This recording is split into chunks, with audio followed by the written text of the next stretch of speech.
애널리틱스 4 보고서 아래, 수명주기 아래, 획득 아래 사용자 획득과 트래픽 획득이라는 것이 있습니다. 각각의 의미와 그 사용법을 한번 알아보겠습니다.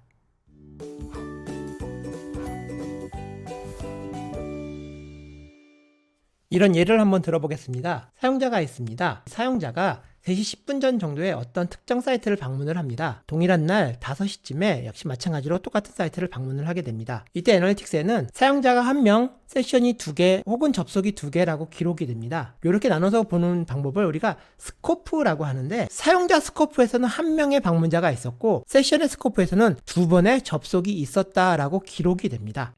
자, 그럼 이렇게 데이터를 모았을 때 매출을 올리려면 어떤 광고가 가장 효과적인가를 알고 싶다고 예를 들어 보겠습니다. 이럴 때는 트래픽 분석을 봐야 됩니다. 무슨 얘기냐면, 이렇게 트래픽 분석을 하게 되면 구글 CPC가 얼만큼의 매출을 일으켰고 네이버 CPC가 또 얼만큼의 매출을 일으켰다. 물론 요거는 ROAS라고 즉 광고비가 여기 포함되어 있지 않기 때문에 정확한 데이터는 아니지만 저렇게 산술적으로 비교가 됩니다. 무슨 얘기냐면, 트래픽 분석만 하면 어떤 소스나 매체가 또는 어떤 세션의 정보가 매출이 얼마큼 기여했는지를 확인할 수 있습니다. 반대로 사용자 분석은요, 사용자 ABCD가 얼마큼의 매출을 일으켰는지를 알 방법도 없고요. 설사 알아낸다고 해도 굳이 할 필요가 없습니다. 그 사용자와 광고의 연관성을 찾아보기 힘들기 때문에 우리 입장에서는 사용자 분석은 사실상 매출에 어떤 기여를 했는지를 알아내기가 굉장히 어렵습니다. 심지어 이러다 보니까 GA4 이외의 다른 도구 분석에는 사용자 분석이라는 것 자체가 없습니다. 요약한다면, 앱의 매출의 광고 분석을 한다면 트래픽 분석만으로도 충분히 분석을 할 수 있습니다.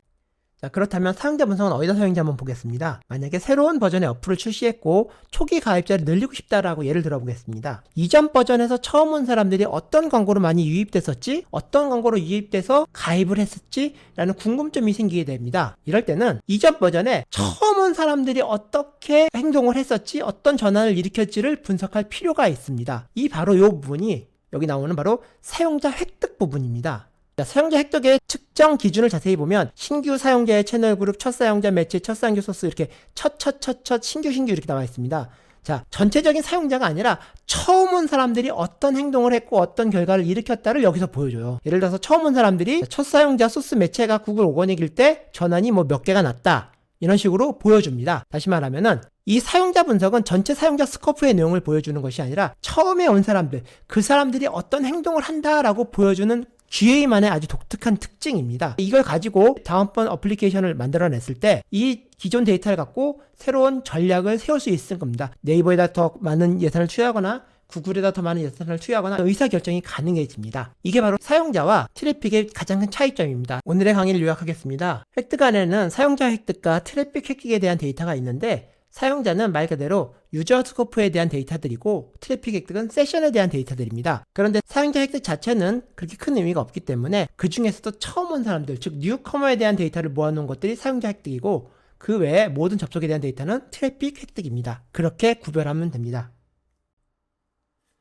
자, 마지막으로 실무에 대한 얘기를 좀 해보겠습니다. 실무에서는 사용자 획득은 개인마다 차이가 있겠지만 저 같은 경우에는 잘 보질 않습니다. 오히려 트래픽 획득을 좀 많이 보는 편이고요. 그 트래픽 획득은 보통 이렇게 들어왔을 때 세션 소스 매체로 세팅해놓고 많이 봅니다. 물론 채널로 보는 분들도 계십니다. 보통 그럴 때 여기 나오는 전환 이벤트, 또 참여율, 그리고 마지막으로 이 참여 시간을 가장 많이 봅니다. 그래서 어떤 소스 매체가 전환을 가장 많이 일으켰는지 이렇게 확인하기도 하고요. 때로는 더 전환 없이도 다른 의미 있는 데이터를 찾아야 할 때 보통 이렇게 평균 참여 시간 같은 걸 보고, 여기 보시면 32초로 표현되어 있죠. 즉 32초보다 특별히 많은 것들 혹은 유난히 작은 것들, 그거에 대한 소스 매체가 어떤 식으로 분류되는지 또 어떤 효과를 일으켰는지를 추정하는 데 많이 사용합니다. 보통 이렇게 트래픽 도구로 광고 분석을 많이 합니다. 오늘도 수고하셨습니다.